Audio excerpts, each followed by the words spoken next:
Hi, my name is Jasmine Jacob. I will be doing Module 4, Chapter 4, and really focusing on strong attitudes.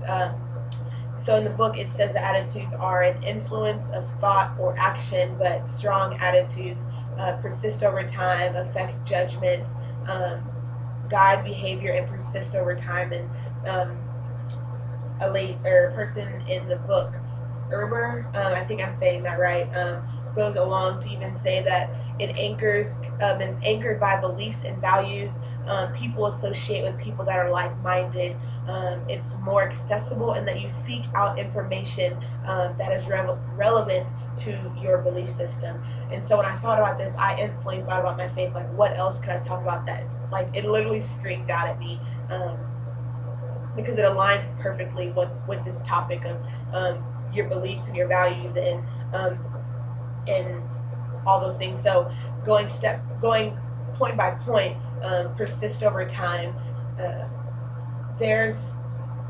think there's a misunderstanding in the Christian community of that when people think that when you become a Christian that it's going to be butterflies and rainbows and it's going to be easy peasy, but it's not. It's a literal journey, and I can compare it to climbing up a mountain. Like, that is a long thing. That's a long process, and it's going to be hard. It's going to be rough, and you're going to be tired, but you're going to keep going because you have a goal to get to the top of the mountain, to get to the feet of the cross, to get into heaven, essentially, is what I'm saying.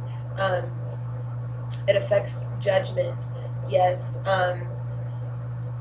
You get in situations, and you're especially in society, of how your friends live and how your friends are, and how the people in the media are. And so you have to really think about, if I do this one thing, is it going to reflect what I believe in correctly? Is it going to contradict that? And guiding behavior, I think it goes along with the same thing of affecting judgment, because the behavior is kind of a part of judgment of, if I do this, will it reflect what I believe in? And then the last point of proves to be resistant to change. That's no one can tell me that what I believe is wrong.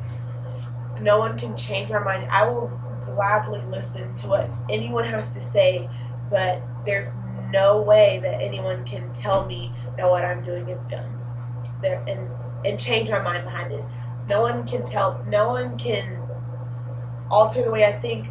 And even going back to Erber's points of, you seek out people who are like-minded like you. That is 100% true. Like, I enjoy meeting fellow Christians. I enjoy getting that time to hang out with people who think the same way as me, because you get a sense of community. You get a sense of people supporting you, and you get a sense of being a part of something, which is really cool. And you can get that with anything. You can get that with your favorite sports team.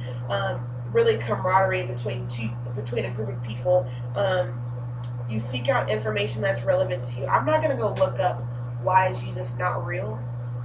I mean, he tells me why he is real, you know what I mean? So I look up information that's a part of what I believe. I'm not going to, it doesn't make sense for me to go look up anything else.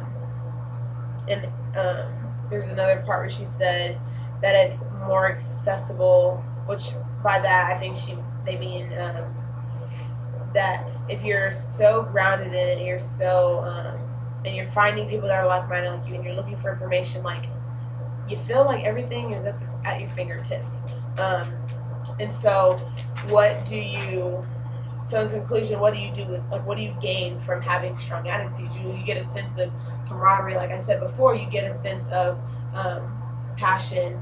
You get a moral code. And so how do you act differently from that? You arm yourself with logical information.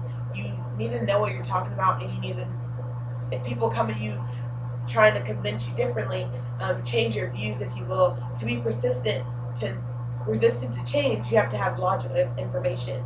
And then if you have a strong attitude, you stand for something, you believe in something, and that's awesome. So today we talked about strong attitudes and how that goes deeper than having just regular attitudes. I hope you guys really got something out of it, and you guys have a blessed day.